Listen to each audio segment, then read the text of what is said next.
Big Boss 8 contestant Rithu Chowdary తన అందాల photoshoot చిత్రాలతో కుర్రాళ్లకు మత్తెక్కిస్తుంది.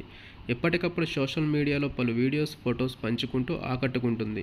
తక్కువ టైంలో ఎక్కువ ఫ్రేమ్ తెచ్చుకొని ఇప్పుడు బిగ్ బాస్ వరకు వెళ్ళింది. అసలు రీతూ చౌదరి ఎవరు? తను ఎలా సెలబ్రిటీ అయ్యింది? ఆమె బయోగ్రఫీ ఏంటో ఇప్పుడు మనందరం తెలుసుకుందాం. రీతూ చౌదరి డిసెంబర్ 25, 1991న తెలంగాణ రాష్ట్రంలోని హైదరాబాద్లో జన్మించింది. తన గ్రాడ్యుయేషన్ సెయింట్ మేరీస్ కాలేజీలో పూర్తి చేసింది. తన చదువు పూర్తయిన తర్వాత రీతూ చౌదరి తెలుగు టెలివిజన్ పరిశ్రమలో గోరింటాకు సీరియల్తో తొలిసారిగా యాక్టింగ్లోకి ఎంట్రీ ఇచ్చింది. ఆ తర్వాత సూర్యవంశం, ఇంటి గుట్టు వంటి కొన్ని తెలుగు టీవీ సీరియల్స్లో నటించింది. టీవీ సీరియల్స్తో పాటు 2019 సంవత్సరంలో విడుదలైన మౌనమే ఇష్టం అనే తెలుగు చిత్రంతో పాటు మరికొన్ని చిన్న చిన్న సినిమాల్లో ఆమె నటించింది.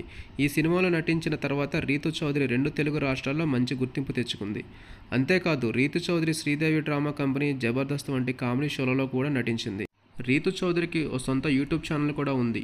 రీతూ చౌదరి యూట్యూబ్ ఛానల్లో దాదాపు 1,00,000కు పైగే ఫాలోవర్స్ ఉన్నారు.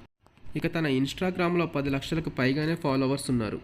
ఇంత తక్కువ సమయంలో ఇంతమంది ఫాలోవర్స్ని సంపాదించుకున్న రీతూ చౌదరి ఇప్పుడు బిగ్ బాస్ హౌస్లో అడుగుపెట్టబోతుంది. ఇప్పుడు తను బిగ్ బాస్ హౌస్లో అడుగుపెట్టి ఇంకెంతమంది అభిమానులను సంపాదించుకుంటుందో తన పర్ఫార్మెన్స్ని బట్టి తెలుస్తుంది. ఇది బిగ్ బాస్ హౌస్లో అడుగుపెట్టబోతున్న రీతూ చౌదరి బయోడేటా. ఈ వీడియో మీకు నచ్చినట్లయితే మీరు ఈ వీడియోకి సపోర్ట్ చేసి ఈ ఛానల్ సబ్స్క్రైబ్ చేయండి. మీరు ఈ ఛానల్ సబ్స్క్రైబ్ చేసి లైక్ కొడితేనే మీకు ఇంకా మరిన్ని డీటెయిల్స్, ఇంకా మంచి మంచి వీడియోస్ మీ ముందుకు తీసుకురాగలను. ప్లీజ్ మీరందరూ సబ్స్క్రైబ్ చేసి నాకు సపోర్ట్ చేస్తారని చెప్పని కోరుతున్నాను.